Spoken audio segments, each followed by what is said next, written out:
So it is 70 degrees outside today and I just did not want to be inside. So we're in my backyard. There are my chickens. So keep me in your sight, 'cause I can do this all night. Hey everyone, it's Nicole from Nicole Loves Nails. Welcome to my channel. It has been such a long time since I've done a sit down review. This is the first time I am recording an intro and outro and not being sick in 2 weeks, so it feels really nice. So as you can tell, I am outside. There are my chickens. It's just a really nice day out and I just did not feel like being inside. So today's video is for the newest collection from Orly. This is their breathable line and the collection is called Sweet Retreat. This is the spring/summer collection. So we have 6 polishes that are all neon pastel kind of formulas. So I do have some comparisons for these polishes. However, I'm also planning on doing a big comparison for this Sunday's live stream featuring all of the vibrant pastel polishes that I have, including Hollow Tacos, Night Owl Lacquer, the Orly, some Essies. I'm going to include everything. So if you like in more in-depth comparison, definitely let me know of any polishes that you can think of that are similar to these, and I will include them in this week's live stream. However, this video does also have some comparisons for you all, just in case the live streams aren't your thing. So if you are new to my channel, hi, I am Nicole. It is wonderful to meet you and thank you very much for clicking on today's video. Do consider hitting subscribe if you enjoy nail polish related content. I upload new videos every single week. I upload new videos every single week featuring a mixture of indie, mainstream, as well as boutique nail polish brands. So if you're a returning subscriber, welcome back. How are you doing? How's everyone's week going? I hope everyone is having pretty good weather. I know weather is varying for all over the country, so just hopefully everyone's weather is, nice like I'm having here in Connecticut. So this collection was sent to me in PR from Orly. This video is not sponsored, and as always, all thoughts and opinions are my own. As always, down in the description box, I will have timestamps if you want to jump around. I will have links to the social media pages, websites of Orly. I'll also have my social media pages as well as a link to my blog post on NicoleLovesNails.com, where I host all of my swatch photos as well as provide a written review. Let's get into the video. Going in vaguely rainbow order, we have Burst Your Bubble, which Orly just describes as a neon pink cream. Despite the official description, this is a more pastel kind of neon. I know that's a contradictory statement, but this is a neon pastel. This polish was fairly streaky, but it did self-level really nicely. Pretty much all the polishes in this release are going to be 2 to 3 coaters, depending on 1, how picky you are, 2, how good you are at applying them, and 3, how long your nails are. I am fairly picky when it comes to creams, so I do not like light spots in my polishes,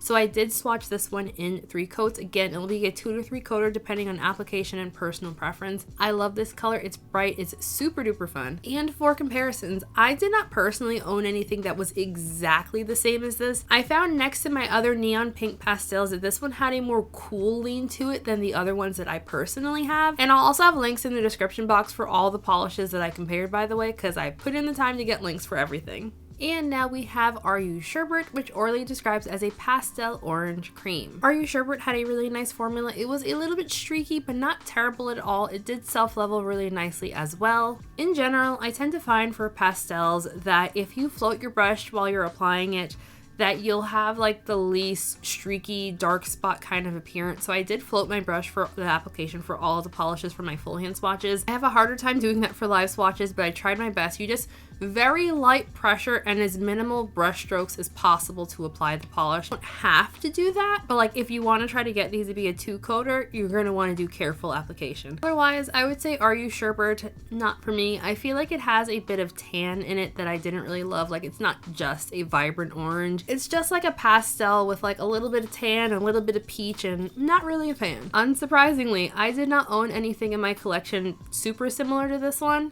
Next up, we have Sour Time to Shine. Orly describes this one as a lemon lime cream. I was very excited when I saw this color in this collection. I feel like this is a very interesting choice for a collection that's supposed to be neon pastels, but I loved it.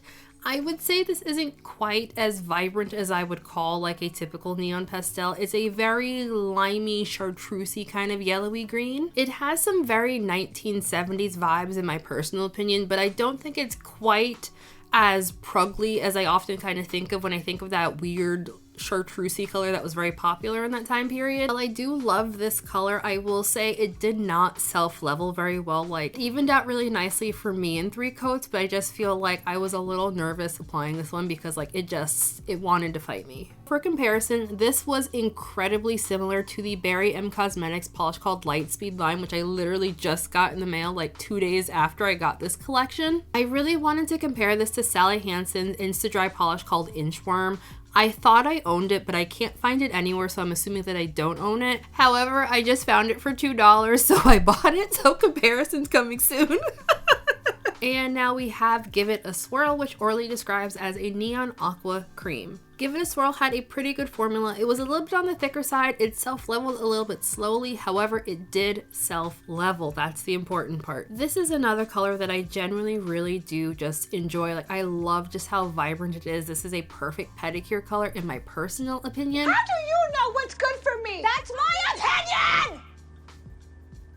Color-wise, I feel like this one has like the teeniest, and I mean the teeniest tiny droplet of like a green tone in it. It's not just straight aqua in my opinion. I did find that on every single camera that I own, it definitely photographs a lot more blue tone than my eyes were picking up in person. This is one of those colors that I really hate color correcting because like the slight droplet of that green tone in here just makes it really hard for me at least to color correct because I always end up either making it too green or too blue and never just perfect. However, here in the comparison, you can see next to like a more blue, like the Night Owl Lacquer Paint the Sky, that slight green tone is showing up a lot better than on its own. This is, however, very similar in color to China Glaze, what I like about blue, but that polish does have a very strong shimmer in it.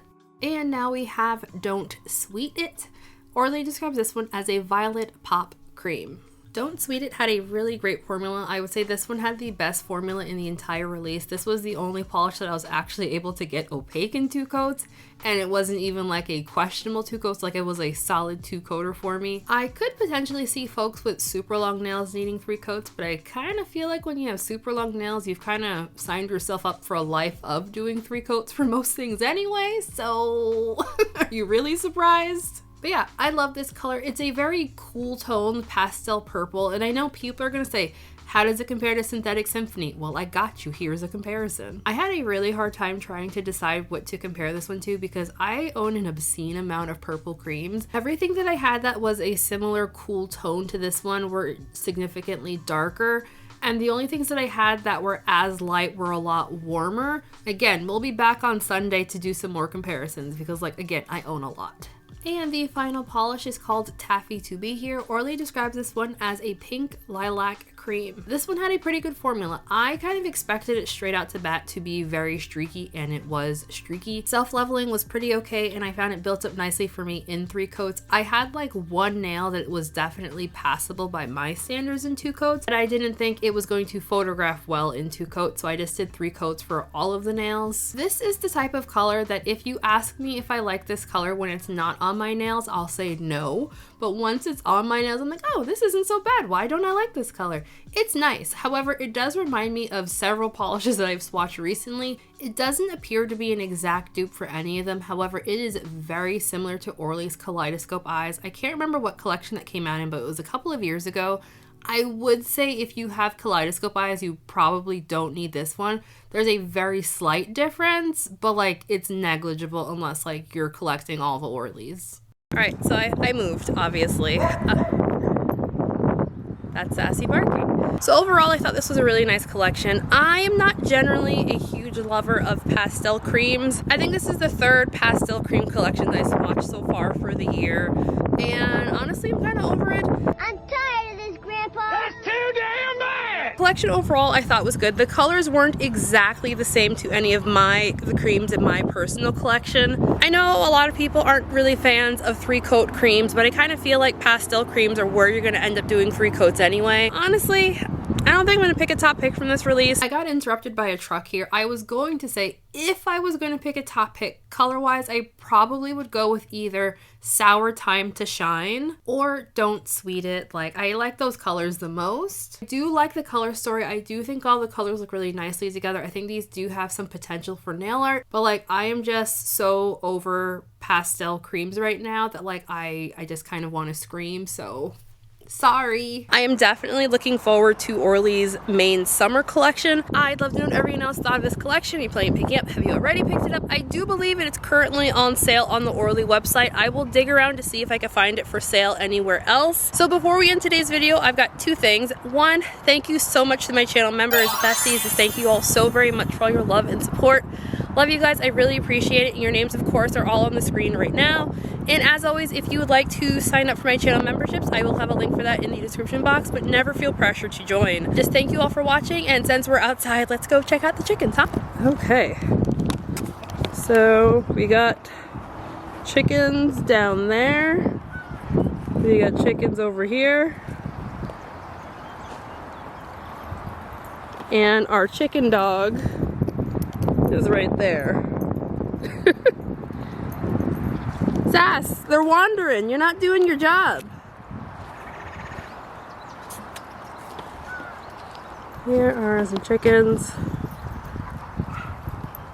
Oh, there she goes. Oh, she's not. Okay, good girl, Sass. So yeah, that's all she's got to do, and everyone remembers to come back home.